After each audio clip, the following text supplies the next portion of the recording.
Hello viewers, আসসালামু আলাইকুম। বাস্তবিক জীবনে আমরা জমি জমা সংক্রান্ত বিভিন্ন সমস্যার সম্মুখীন হই।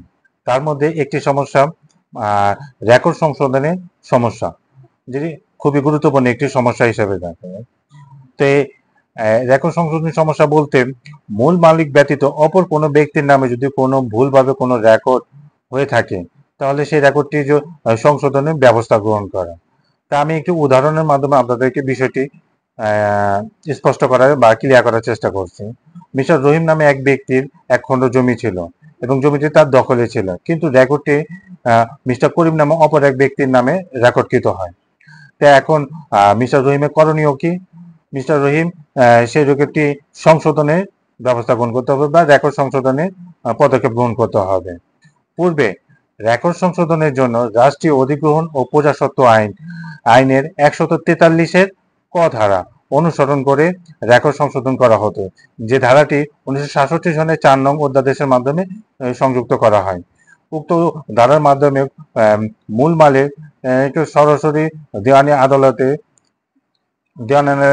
আবেদন করে বা মোকদ্দমা দায়ের করে তার ভুল রেকর্ডটি সংশোধন করে নিতে পারতেন। কিন্তু পরবর্তীতে ১৯৭৫ সনে ৪৪ নং অধ্যাদেশের মাধ্যমে সরকার এই ১৪৩ ক ধারাটি বাতিল করা হয়। তবে ১৪৩ খ এবং গ ধারাটি যুক্ত রাখা হয় তার বিকল্প হিসেবে। বর্তমানে এখন আর সরাসরি দেওয়ানি আদালতে রেকর্ড সংশোধনী মোকদ্দমা করা সম্ভব হচ্ছে না, কিন্তু তাই বলে কি রেকর্ড সংশোধন করা যাবে না? হ্যাঁ, এখনো রেকর্ড সংশোধন করা যাবে।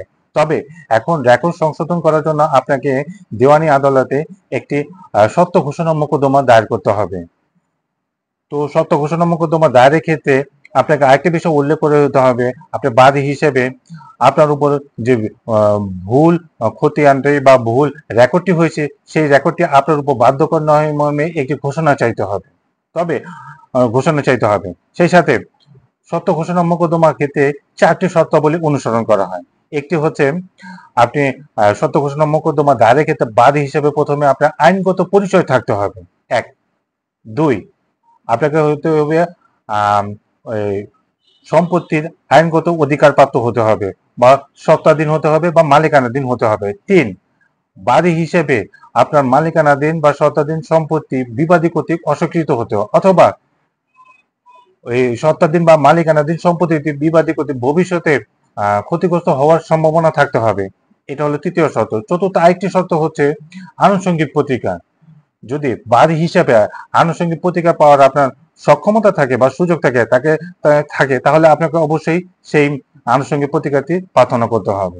তাহলেই আপনি আপনার রেকর্ডটি সংশোধন করে নিতে পারবেন এবং আদালত কর্তৃক আপনাকে একটি রেকর্ড সংশোধনে এই যে ঘোষণা প্রদান করবে। তবে উক্ত 4টি শর্তাবলী কোনো একটি শর্তাবলী মিস করলে আদালত আপনাকে মোকদ্দমাটি খারিজ করে দিতে পারে। তো ভিউয়ার্স, আপনাদেরকে ধন্যবাদ আমাদের ভিডিওটি দেখার জন্য। সেই সাথে আপনাদেরকে একটি রিকোয়েস্ট করব আমার চ্যানেলটি সাবস্ক্রাইব করার জন্য, সেই সাথে লাইক কমেন্ট দিয়ে আমাকে উৎসাহিত করবেন।